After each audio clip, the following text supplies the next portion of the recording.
안녕하세요. 유니브 클래스 입시 이야기 윤여정입니다. 현재 초6부터 중2, 3학년 학생들까지 정말 어머님들이 걱정스럽고 관심도 많았던 고교 학점제에 대한 얘기를 오늘 해보려고 합니다.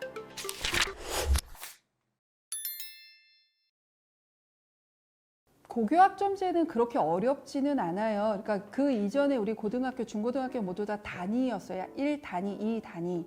그래서 학년마다 204단위를 이수하면 다음 학년으로 넘어갔다. 이게 현재의 고등학교 과정이라고 보시면 되는데 학점제가 되면 이 단위가 동일하게 학점으로 바뀌어요.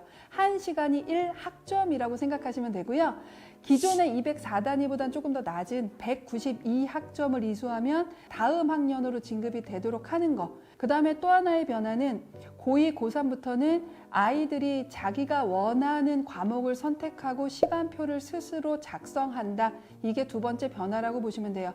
여태까지는 기본적으로 학교에서 수업 시수가 있었잖아요. 1교시부터 7교시 이런 식으로. 그러나 2, 3학년이 되면 기본 이수 시간을 제한 나머지 모든 시간을 아이들이 스스로 선택을 하고 시간표를 스스로 짜야 한다.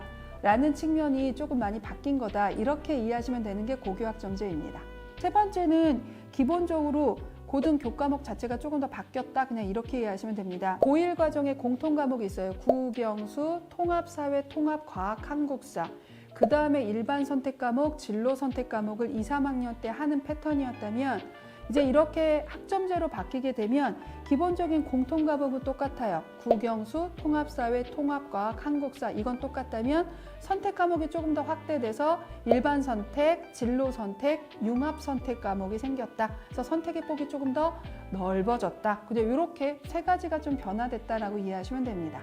우리 학교에서 개설이 되지 않거나 내가 선택했는데 인원이 적어서 개설이 되지 않은 과목일 경우에는 공동교육과정을 통해서 들을 수 있도록 되어 있습니다. 이 공동교육과정은 타 학교에 가서 들어도 되고 타 학교에서도 없을 경우에는 온라인으로 들어도 되고 그 다음에 다른 교육기관, 학교가 아닌 다른 교육기관에 가서도 들을 수 있게끔 공동교육과정의 폭이 학교와 또는 공간을 조금 더 확대했다 이렇게 이해하시면 되고요. 듣고 싶은 과목을 못 들을 가능성은 거의 없다라고 보셔야 됩니다. 성적평가는 정말 많이 바뀌죠. 일단은 고1 과정의 공통과정은 기존하고 똑같이 9등급제로 나뉩니다. 일반 선택 과목, 진로 선택 과목, 융합 선택 과목의 경우에는 A, B, C, D, E 성취제로 바뀌면서 거의 절대평가화 될 가능성이 현재로서 매우 높고요. 그 다음에 또 하나 I라고 해서 미이수인 경우도 있습니다. 그러니까 이 아이가 저희 대학 때 보면은 F라고 보시면 돼요. 모든 아이들이 어느 정도 교육의 질적인 평준화를 조금 이루겠다 또는 질적 향상을 깨야겠다라는 의미지 실제 낙제를 시키지는 않습니다.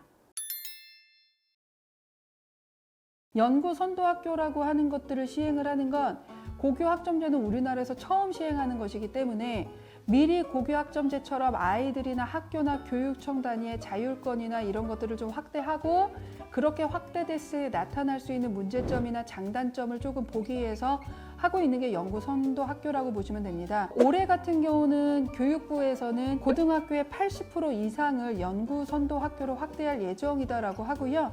그 다음에 2024학년도까지는 100%를 할 예정이기는 한다고 합니다.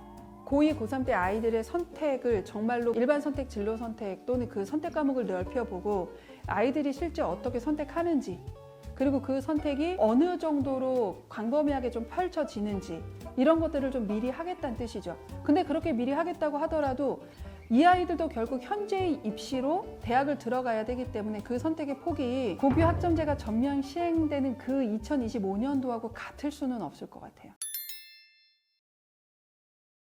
이 시간표를 스스로 짜게 한다라는 거 너무 좋은데 이 시간표를 스스로 짜게 하려면 아이의 스스로의 자율성, 그 다음에 자기가 선택한 것에 대한 책임감, 그리고 그것에 대한 훈련 이런 것들이 솔직히 초등학교 때부터 되게 많이 되어 있어야 한다고 생각을 해요. 초등학교, 중학교 때. 그래야 비로소 고등학교 때 스스로 계획표를 짤 수 있는데 우리나라 교육과정이 그렇게 바뀌었나요? 저는 그렇게 바뀌었다고 잘 느껴지지 않아서. 근데 거기에서 갑자기 자, 이제 대학의 시간표 너가 스스로 짜봐. 라고 할 때 이것을 매우 효율적으로 짤 수 있는 아이가 전국에 몇 명이나 있을까요? 저는 그거는 정말 거의 없다고 보여져요. 이게 진짜 너무 좋은 제도인 것을 부정할 수는 없지만 우리나라의 특수한 입시와 교육 상황상 이 대단한 교육열과 학교, 대학의 서열화가 매우 명확하게 있는 우리나라 이 교육 여건상 이것이 제대로 될 것인가에 대해서는 정말로 의문부호가 수백 개 달리죠. 일단은 고2만 하더라도 한 학년이 200명 정도인 학교라고 할 때 아이들이 선택해서 나오는 유형이 90가지가 넘는다라고 얘기가 되고 있고 고3 같은 경우는 150가지 이상의 유형이 나온다라고 되어 있어요. 자, 그러면 이렇게 150개 이상의 유형을 가진 고3과 90가지 이상의 유형을 갖고 있는 고2 아이들의 내신을 어떻게 정량을 할 것인가예요. 예전에 비해서 고교 내신이 대입에 미치는 영향은 매우 낮아질 수밖에 없다. 이거는 일단은 좀 너무 뻔하게 보이는 변화다라고 보시면 될 것 같고요. 그 다음에 또 하나 변하는 건 수능이죠. 도대체 수능을 어떤 범위를 어떻게 과목을 지정해서 선발을 할 수 있을까에 대한 문제점은 되게 커져버리는 거죠. 물론 11월 24일 날 교육부에서 발표한 공통과목, 그 다음에 일반 선택과목, 융합선택과목, 그 다음에 진로 선택과목을 가지고 수능이 어떻게 바뀔 것이다 라는 것을 예측은 해볼 수 있는데 어떠한 방식으로 예측이 되던 간에 기존에 비해서 수능이 대학 입시에 미치는 영향력은 낮아질 수밖에 없어요. 자, 우리 여태까지 지금까지 우리의 대입은 내신이든 수능이든 한 줄을 세워서 대입의 변별력을 가지고 대학에서 뽑았단 말이에요. 자, 그런데 고교 내신의 변별력도 떨어지고 수능 내신의 변별력도 떨어진다면 도대체 대학들은 어떤 변별력을 가지고 학생들을 선발할 것인가에 대한 마지막 결론이 남아있게 되죠. 왜냐하면 대학은 무조건 우수한 아이들을 뽑고 싶어 하고요. 그 우수한 아이들의 기준은 수학 능력이에요. 이게 무슨 말이야 이러실 것 같아요. 그 수학 능력은 본질적으로 좁게는 국영수를 잘하는 아이, 조금 넓게는 국영수 사과를 잘하는 아이는 변함이 없습니다. 이거는 입시가 시작된 걸로부터 고교 학점제가 시작된 이후로도 크게 변할 것이 없기 때문에 본질 자체가 변하지 않는다라는 것이 일단은 제가 드리고 싶은 결론이다. 이렇게 말씀드릴 수 있을 것 같아요. 아직까지는 나와 있는 발표된 교육부의 자료가 너무 추상적이고 되게 작기 때문에 이제부터의 우리 중1 어머님들이며 아직은 6년이 남았기 때문에 6년 동안 이 교육학점제가 어떻게 시행이 될 것인가에 대해서 계속 예민하게 정보를 수집하시고 판단하시고 그다음에 그거에 맞게 전략을 짜시는 게 필요하고요. 그리고 그러한 것들을 이제부터 시작하셔야 되는 거지만 지금 현행 입시 또는 현행의 교육과정의 기준을 두고 국영수를 탄탄히 잘 다져 나가시는 것이 지금 어머님들이 하실 수 있는 솔직히 전부다라고 말씀드릴 수 있습니다.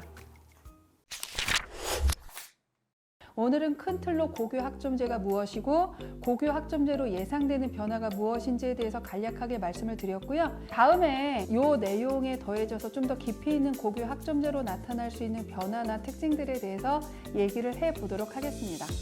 더 많은 입시 정보가 궁금하시면 구독과 좋아요 부탁드리겠습니다. 지금까지 유니버클래스 윤여정이었습니다. 감사합니다.